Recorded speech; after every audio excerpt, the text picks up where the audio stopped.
Welcome to Get the Facts, the program that provides you with information on government's policies and initiatives. I'm your host, Anthros Campbell. During the joyful season, there's usually a high level of indulgence in food and drink, which can sometimes worsen some of the illnesses we have. But do you know that you can enjoy all the festivities of the season without too much impact on your health and your waistline?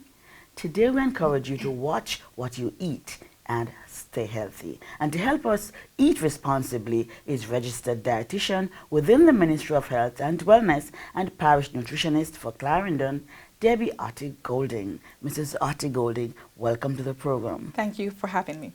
Tell us, why is it so important to watch what we eat, especially at this time? Well, our health is our greatest asset, and it's because of this we want to do all that we can to take care of our bodies. And this will help for us to achieve and maintain quality of life. And so practicing healthy lifestyle habits will help us prevent and manage the chronic non-communicable diseases like our diabetes or hypertension or heart disease, right? And so during the festive season, persons usually overindulge. Yes, so they will usually eat a lot of food, pack on a lot of calories, and this definitely can lead to overweight, which increases the risk of the chronic non-communicable diseases like your diabetes, hypertension. So you're saying that these people, diabetics and persons who are hypertensive, those are the people who are most at risk? Definitely, right? And making poor lifestyle choices will definitely worsen the condition for these persons. Right. So what are some of these choices that you're talking about that are poor choices? Okay, so you have persons, they will not only overeat, but they will eat a lot of sugars, a lot of fats, a lot of sodium. And so this will definitely increase the risk of, getting these diseases or worsening these diseases. Yeah. But people say, it's just Christmas Day and Boxing Day. How can that impact anybody? I mean, I'm just overeating one day. What kind of impact that can have? Well, for persons who are living with chronic non-communicable diseases, you don't want to take no chance at all. So you want to ensure that you're moderate in what you do, you're responsible in what you do, because you don't want to be sick after the Christmas season or the New Year's. You want to ensure that you are following your meal guide of how to eat, and that you make appropriate, responsible choices so that you don't worsen your condition. So are you're focusing on just these people? Right. The other people don't have to watch what they eat? Oh, definitely.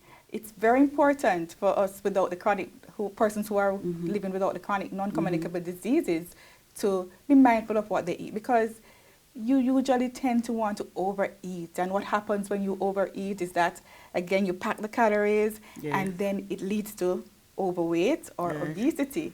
And once you're obese, definitely it's a sign, it puts you at risk for even getting the diabetes and the hypertension and the heart disease. Okay, tell us about some of the issues that persons with non-communicable diseases may face. Okay, so if we are not practicing the healthy eating habits, we are eating the sugars, the sodium, the fats, it will definitely worsen the condition. So the blood pressure will be uncontrolled, the blood sugar will be uncontrolled, and this will damage the major organs in the body. So you'll find persons having complications like kidney disease, nerve problems, stroke, and even heart attacks. So it's very important for these persons to really, really be mindful of how they eat. All right, what are some of the things that you would encourage? What are the do's for these people, but some definitely don't? Okay. So do's, definitely you want to try and use more natural seasonings. We're talking about your onions, your garlic, your scallion and thyme, and limit the powdered seasonings that are usually packed with salt. You want to ensure that you trim the visible fats of meats, take off the skin, use the leaner parts of the meat, right? And of course you can, try and choose methods of cooking that don't have a lot of fat. So you're steaming, you're stewing, you're roasting, you can, choose those type of foods. And also, you want to ensure that you get some fruits and vegetables in. Your fruits and vegetables are packed with vitamins and minerals that will boost your immune system. You won't get sick easily, right? It also has a fiber. Of course, we know that will prevent constipation, and it also will help persons who want to maintain a healthy weight, right? It also has what we have called the potassium that will lower the blood pressure of these persons, right? So it helps to maintain your blood pressure. So that when you have your fruits and your vegetables, you're getting the potassium, the vitamins, the minerals, you're getting antioxidants, you're getting... What are antioxidants? So these are some substances that are present in foods that will help to get rid of the free radicals that usually damage the cells of the body and cause diseases.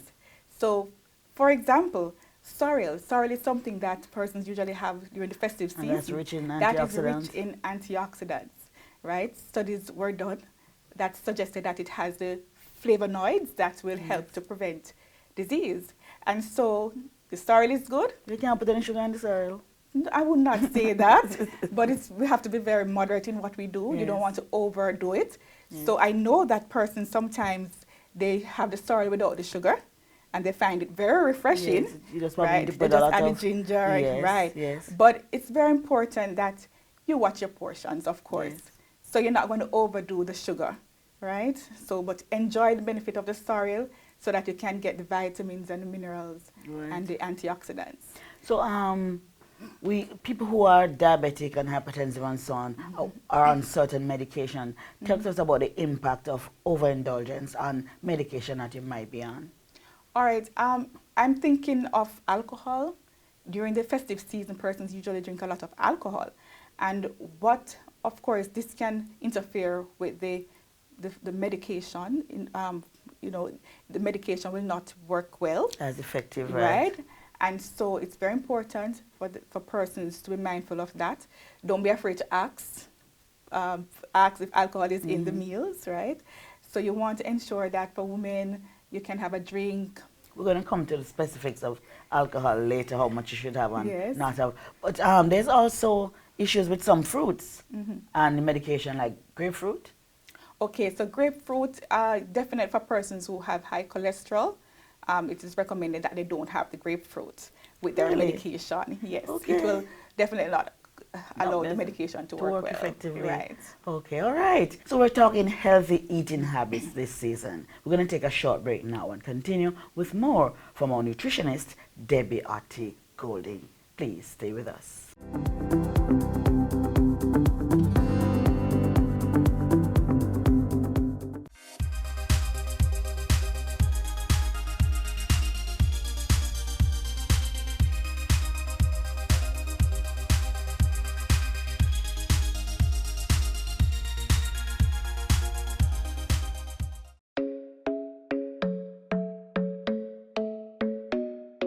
So here are the facts. 7 out of 10 Jamaicans die from a non-communicable disease. Because we love our people and we want them to live better quality lives, we, the Ministry of Health and our partners, are launching Jamaica Moves. Jamaica Moves is a call to action to prevent non-communicable diseases. By educating and encouraging Jamaicans to be active.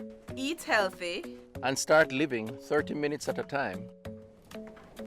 Because 30 minutes of physical activity each day, along with proper nutrition, can go a long way. To prevent your risk from developing certain NCDs such as diabetes, high blood pressure, obesity, and certain cancers. And remember, it's life we're promoting. That's why you see me going hard right now. I'm all about living. So help us take this first step towards a healthier Jamaica so you can enjoy more moments, more memories, more life.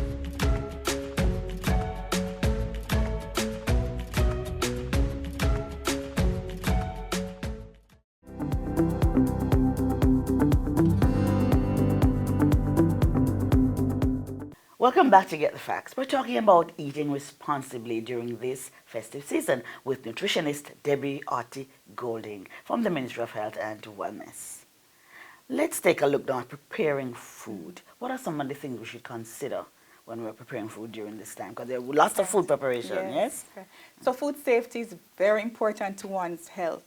Ingesting contaminated foods can result, of course, in foodborne illnesses. And this can cause persons to have cramps, they can have diarrhea, vomiting, right? And so it's very important that we ensure that our foods are safe. Now, it starts with purchasing, right? So when you are purchasing your raw meats, ensure that you have a reliable source. You know, you want to purchase meats from a licensed butcher, right? Also, you want to ensure that your fruits and vegetables are without bruise, without damage, right? When you're purchasing your fruits and your raw meats, ensure that you separate the raw meats from the vegetables and the fruits. That's very important. So by cross-contamination, this can cause persons to get foodborne illnesses. One of the most common ones really is persons use the same utensils, surfaces to prepare their raw meats, and then they prepare their vegetables on that same surface. So we encourage persons to clean, right? Yes. There are 4 easy steps that we Yes. allow persons to remember. Clean, separate, cook, and chill. So when you're clean, of course, you want to wash your hands with soapy, warm water, right? You want to wash your fruits and vegetables under running water, right? And you want to ensure that the surface, the utensils, they are clean, right? They're clean and sanitized. You also want to separate, as mentioned earlier, your raw foods should actually be on a separate cutting board from your fruits and vegetables, right? So these are very important. You want to cook at the right temperature, Yes. especially foods that usually are common, you know, in causing the foodborne illnesses like your raw meats, your chicken, Yes. your fish, your Yes. egg. Yeah, So you want to cook thoroughly. Usually it's 145 degrees Fahrenheit to 165 degrees Fahrenheit. You want to get that heat. And also you want to chill. You want to refrigerate immediately. Refrigerate leftovers immediately. Yes. Right? This is very important Yes. to prevent bacteria from multiplying. Very good. And when you're not sure, throw it out. Yes. Don't use it. Okay. How should we clean the surface? So definitely you want to clean with soap and water, right? Warm water, preferably. And of course, after cleaning, you can sanitize. One of the best solution is really 1 tablespoon of bleach to a Okay. gallon of water, Yes. right? And that can sanitize the surface. What about vinegar? Vinegar, persons use vinegar, but for cleaning purpose, I know that the bleach solution, the Yes, chlorine yes. bleach solution usually helps with sanitizing. Right. And cleaning the fruits. How should we clean the fruits? Well, actually, running water, clean running water, it's important for the water to be clean. Yes. Yeah, because if you have water that has bacteria in it, Yes, of course, it will yes. transfer to the vegetables. Right. So you want to have clean running water. I know some persons use salt water to take out the foreign matters there, Yes. but definitely Right. running water. Okay. How should we store leftovers? So leftovers, it's definitely as soon as possible you refrigerate. And you want to ensure that your refrigerator and your freezer, they're Yes. at the correct temperature, Right. right? That's very important. Right. So you don't want to leave foods out, especially the perishable ones, out Yes. more than 2 hours. Right. Right. Talk to us about reheating. So reheating, you have persons who reheat food. So you definitely want. Because you have plenty of food, Yeah. right? And you want to. Yeah, you usually want to pack them in small containers. Yes. So that when you want, a particular Right. amount, you just reheat that amount. Yes. But what persons need to be mindful of is that you don't want to reheat more than once, right? You don't want to reheat. You more shouldn't reheat your food more than than once. No. And when you reheat, you want to reheat thoroughly. Very important. To make it very hot. Very hot. Yes. Yes. Yes. And so if you have a pot of rice and peas, don't just go and heat the whole pot of rice and Not at peas. all, not don't at- heat it again. So take out what you want and then Right. heat it. Okay, Right. good. Let's talk about alcohol intake. We started a little before. How much alcohol is recommended? Okay, so we know during the festive season, persons usually want to, drink a lot of alcohol. You have the alcohol in the cereal, alcohol in the cake. But we still have to be mindful, especially for persons who have the chronic non-communicable diseases, because it can worsen their condition. Yes. But the general recommendation, a drink for women and 2 drinks for men per One day. drink for Yes, women? Yes. That mean you mean the sick persons are those who are for everybody? 1 drink for women and persons over 65, I should add, years old. But one drink don't Yes. do. And for men under 65, yeah, 2 drink. So what I would- happens if you take more than one drink? Because, you know, nobody takes one drink. Well, you can end up in Being trouble, sick. yeah, because remember, alcohol, it has calories, right? So if you drink a lot of alcohol, what will happen? You get fatter. Definitely. But you can always work it out. At least, but at the same time, you want to be responsible in what you do. So you want to ensure that you eat healthy, sensible, and enjoy the Christmas festivities. Okay, so one drink. Guys, one drink. For I don't know when? how that's going to work. You have to put off Christmas this year. Not at all. We tend to focus a lot on sugar. But carbohydrates and so on are also, Yeah. we should also consider how much we take. Definitely. So we want, especially for persons who are living with diabetes.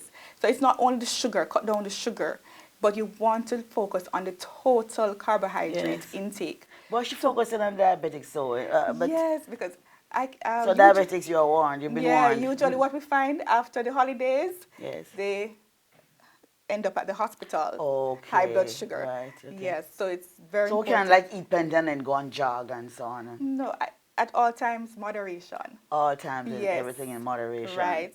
And as you mentioned about jogging, it's important to get some physical activity Yes, in. yes. So you don't want to just eat and then you lay down, sleep.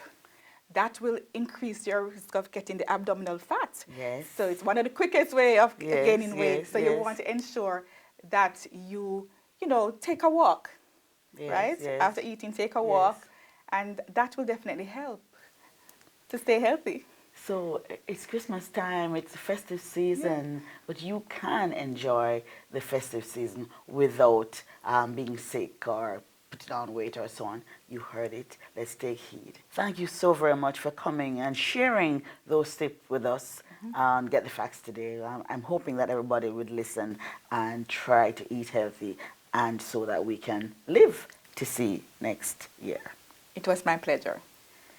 So this has been Get the Facts with our guest Debbie Artie Golding, registered dietitian with the Ministry of Health and Wellness. And she's also a parish nutritionist for Clarendon.